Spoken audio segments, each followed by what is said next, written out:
Kisah kali ini akan mengulas tentang cerita asal-usul Sunan Gunung Jati. Sunan Gunung Jati merupakan salah satu dari wali songo yang berdakwah di Jawa Barat. Sebenarnya sebelum Sunan Gunung Jati berdakwah di Jawa Barat itu, sudah ada seorang ulama dari Baghdad Irak yang datang ke daerah Cirebon bersama 20 orang muridnya. Ulama besar itu bernama Syekh Kahfi. Ia adalah ulama yang lebih dulu menyiarkan agama Islam di sekitar Cirebon. Suatu hari dikisahkan bahwa putra Prabu Siliwangi dari Pajajaran bernama Pangeran Walang Sungsang dan adiknya bernama Rara Santang mendapat mimpi yang sama pada suatu malam. Mimpi tersebut terulang-ulang sampai 3 kali. Mereka bermimpi bertemu dengan Nabi Muhammad SAW yang mengajarkan agama Islam. Wajah Nabi Muhammad SAW yang agung dan cara menerangkan Islam sangat mempesona, sehingga membuat keduanya merasa rindu.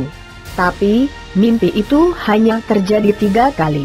Sebagaimana orang kehausan, keduanya ingin mereguk air lebih banyak lagi. Dan air yang menyejukkan jiwa mereka adalah agama Islam. Mereka juga kebetulan mendengar keberadaan Syekh Kahfi atau biasa disebut Syekh Datuk Kahfi membuka perguruan Islam di Cirebon. Mereka mengutarakan maksud mereka kepada Prabu Siliwangi untuk berguru kepada Syekh Kahfi. Mereka ingin memperdalam agama Islam seperti ajaran Nabi Muhammad SAW. Tapi keinginan mereka ditolak oleh Prabu Siliwangi. Pangeran Walang Sungsang dan adiknya tetap nekat. Kemudian keduanya melarikan diri dari istana dan pergi berguru kepada Syekh Kahfi di Gunung Jati. Setelah berguru beberapa lama di Gunung Jati, Pangeran Walang Sungsang diperintahkan oleh Syekh Kahfi untuk membuka hutan di bagian selatan Gunung Jati. Sesungguhnya, ia adalah seorang pemuda sakti. Maka, tugas itu pun mampu diselesaikannya dalam beberapa hari. Daerah itu pun dijadikan pedukuhan yang semakin hari semakin banyak orang berdatangan untuk menetap dan menjadi pengikut Pangeran Walang Sungsang. Setelah daerah itu ramai, ia diangkat sebagai kepala duku dengan gelar Cakrabuana. Lalu, daerah tersebut dinamakan Tegal Alang-Alang. Orang yang menetap di Tegal Alang-Alang terdiri atas berbagai ras atau keturunan. Banyak pedagang asing yang menjadi penduduk setempat, sehingga terjadilah pembauran berbagai ras dan percampuran dalam bahasa Sunda. Akibatnya, Tegal Alang-Alang disebut Caruban. Sebagai besar rakyat Caruban bermata pencari udang, yang kemudian dibuat menjadi petis yang terkenal. Dalam bahasa Sunda, petis udang disebut Cirebon.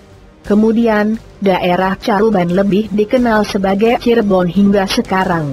Setelah dianggap memenuhi syarat, Pangeran Cakrabuana dan Rara Santang diperintah oleh Syekh Kahfi untuk melaksanakan ibadah haji ke Tanah Suci. Mereka berdua berangkat ke Makkah. Sesampainya di kota suci Makkah, kedua kakak beradik itu tinggal di rumah seorang ulama besar bernama Syekh Bayanilah sambil menambah pengetahuan agama. Sewaktu mengerjakan tawaf mengelilingi Ka'bah, keduanya bertemu dengan seorang raja Mesir bernama Sultan Syarif Abdullah yang sedang menjalani ibadah haji. Raja Mesir itu tertarik pada wajah Rara Santang yang mirip almarhumah istrinya.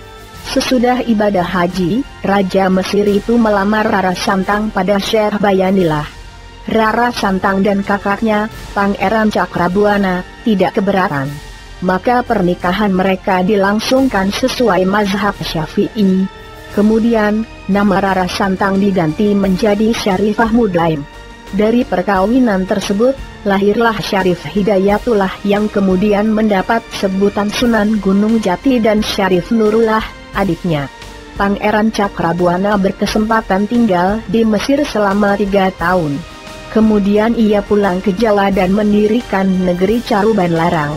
Negeri itu adalah perluasan dari daerah Cirebon, tetap pola pemerintahannya menggunakan azas Islam. Dalam waktu singkat, negeri tersebut terkenal ke seluruh tanah Jawa, bahkan terdengar pula oleh Prabu Siliwangi, selaku penguasa daerah Jawa Barat. Setelah mengetahui negeri baru tersebut dipimpin oleh putranya sendiri, maka sang raja tidak keberatan walau hatinya kurang berkenan.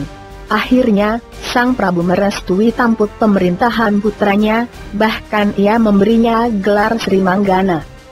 Dalam usia muda, Syarif Hidayatullah ditinggal mati oleh ayahnya. Ia ditunjuk untuk menggantikan kedudukannya sebagai Raja Mesir.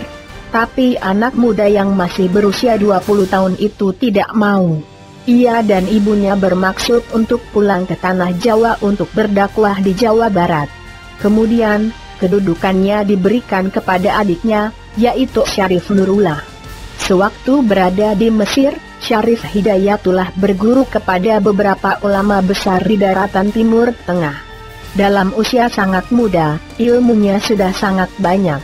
Maka, ia tidak merasa kesulitan untuk melakukan dakwah ketika pulang ke tanah leluhurnya, yaitu Jawa. Setelah pulang ke Jawa, beliau menetap di daerah Cirebon bersama pamannya Pangeran Cakrabuana. Beliau meneruskan dakwah Islam di seluruh penjuru Nusantara dan dikenal sebagai salah satu dari Wali Songo.